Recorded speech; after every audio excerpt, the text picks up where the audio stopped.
Why do we do it? Because it's the right thing to do. We all have a chance to make a profound difference. So it starts with asking the question, what if this was your child that needed surgery? Love, by definition, is self-sacrifice. Love's a decision to make somebody else's problem your problem.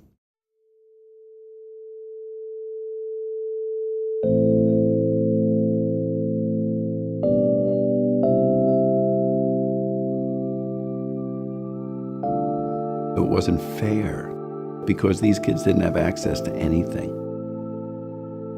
And I really believe it was at that moment that Operation Smile was born. Operation Smile's vision really sinks in with what I feel is a fundamental human right of giving someone a chance by giving that person health.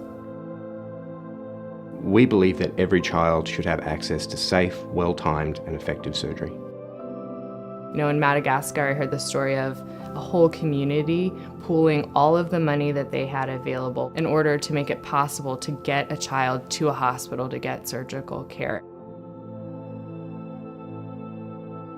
Anytime this organization decides to do a big project, is trying to figure out the best way to answer to the call of those moms and dads who are saying, help my kid.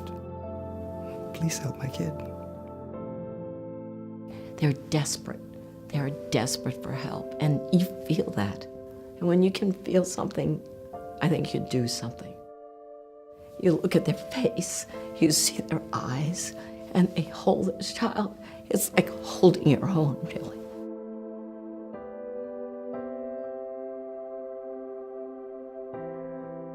It's always heartbreaking to have to say no, but we don't think of it like that. We think that's why we're going to come back.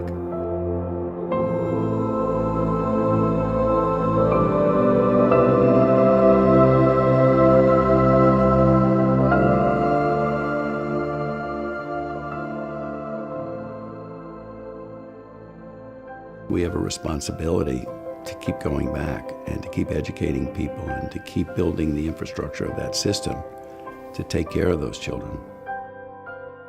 I think we've evolved to an organization that is going to work on a platform of surgical delivery worldwide. After over 30 years of experience, what we've learnt of the world is that programs like Operation Smile have the ability to change not just the life of a child, but the health system that we interact with. And if we extend that capability beyond just the focus on cleft lip and cleft palate, we can add so much more to the communities where we work. Biggest thing is that you go in there because you volunteer, you believe in it, and you want to help people. It's not just one group coming from the outside to in. This is a long-term process of creating change within a country. We work side by side. We work together.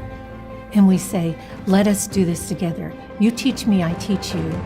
And let's find the best way to give the safest care to our children. It really isn't what we do, so to speak, and it really isn't even how we do it. If it has to start with why we do it. And what would you do if this were your child?